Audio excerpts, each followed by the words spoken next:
What is the true nature of a man and what can reveal it? Can affliction, penury, peace, power, or prosperity reveal what is hidden in the heart of men? What does it take to break the will and heart of men to one's will? Can you maintain your integrity under extreme pain, torture, and want, or your nobility and humanity when given unchecked power?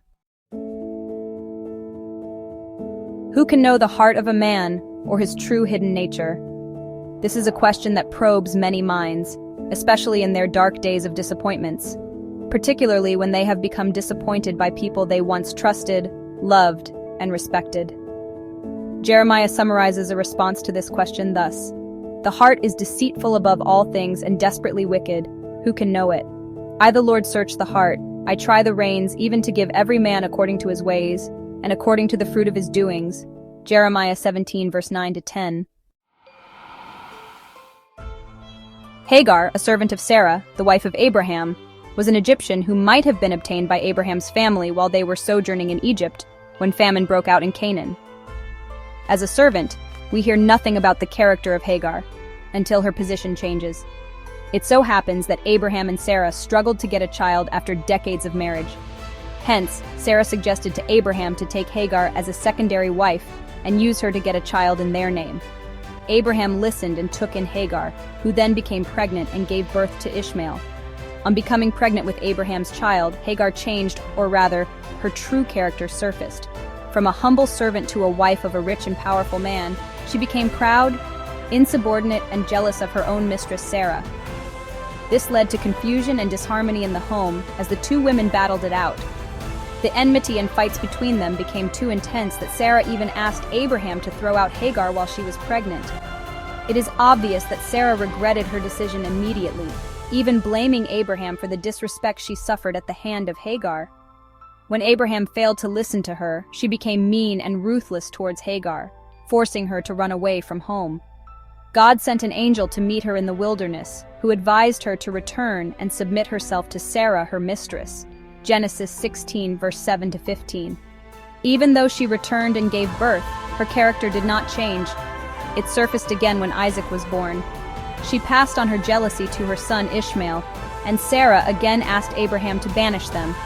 Although Abraham refused, God sided with Sarah as the rightful wife, and Hagar was banished. This story shows how human nature changes with circumstances.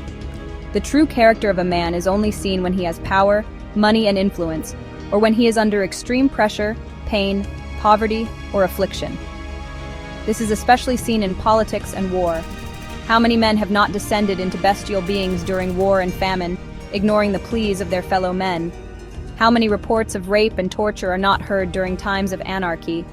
When a man is tortured like the early Christians, can he remain faithful and loyal? When he has unmeasured power, can he remain reasonable and humane? Before Saul was anointed king of Israel, he had a low opinion of himself and did not even want it from the start. Saul told Samuel in 1 Samuel 9:21, "Am I not a Benjamite of the smallest tribes of Israel, and my family the least of all the families of the tribe of Benjamin?" Even on the day of his inauguration as king of Israel, he was nowhere to be found, for he hid himself. Indeed, Samuel later referenced this to Saul.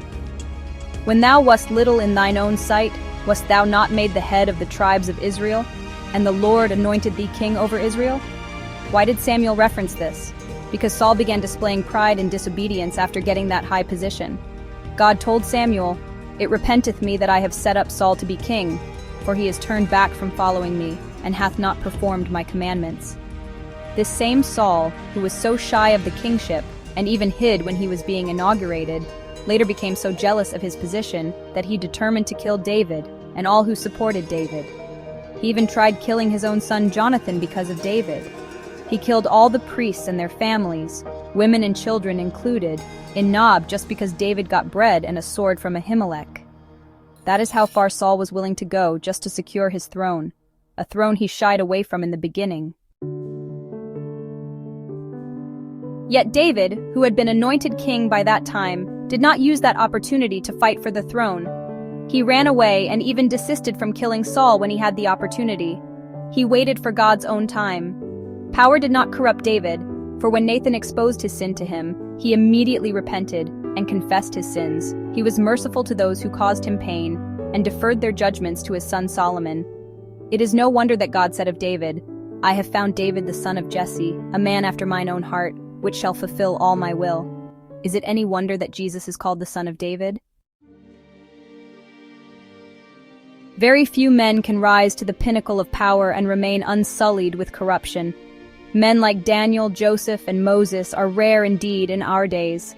The greatest want of the world is the want of men who will not be bought or sold, men who in their inmost souls are true and honest, men who do not fear to call sin by its right name, men whose conscience is as true to duty as the needle to the pole, men who will stand for the right, though the heavens fall.